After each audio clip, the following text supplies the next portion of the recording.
This is Travis, and welcome to Drunk Talk. Stay sober, my friends.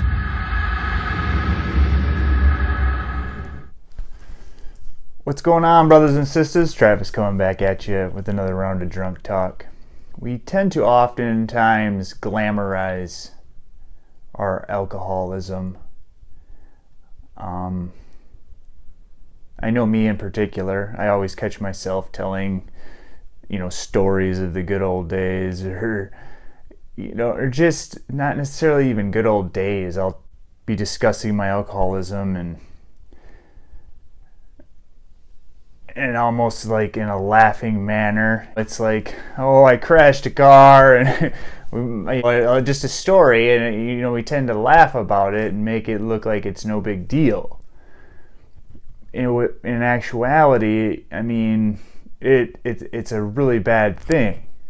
Like one time I was at the bar and I was blacked out completely, and apparently my buddy handed me the keys to his car and said, "Hey, go sit in the car. We'll be out there in a minute." So me and my drunken stupor, I went out to the car, I got in it, and I just started driving. And me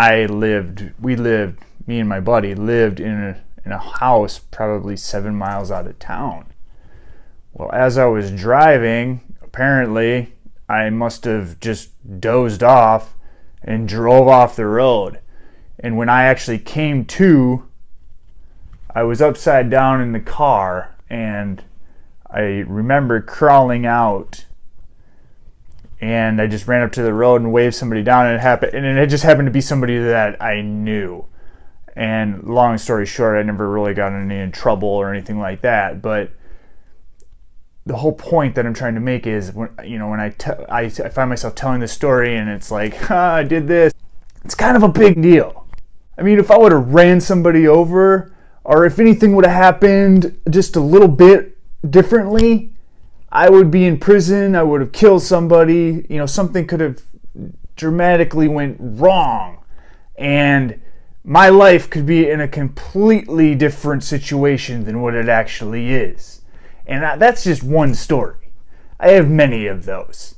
So this happened frequently, and it's just, like I said, one little tweak, and I'm that guy in prison telling a different story. So we tend to laugh these things off, and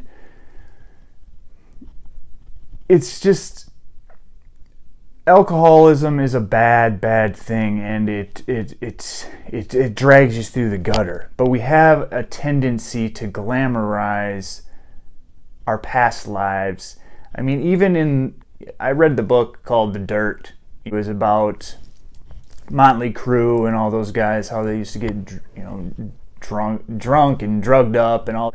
I mean, they tell you the dirty parts of it about using drugs, but as we tend to we blow that stuff off and think of like, oh man, that's cool, they partied and they're hanging out with chicks and they were rock stars.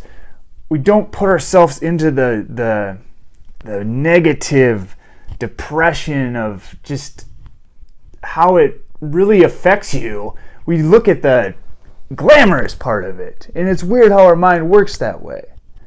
And we really have to understand that. That's a big part of it. Even we're human, and we have to, as long as you understand that the dark part is why we quit drinking, and as long as you understand that, that's the most important part. And like I said, I even do it nowadays. I'll be telling a story, I'll laugh about it, but it's not funny shit. My life could be totally different.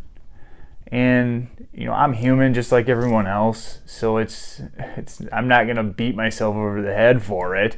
But it's really more about understanding I quit drinking because it really messed up my life. Not because it was super sweet and life was peachy. So until next time, people. Much love.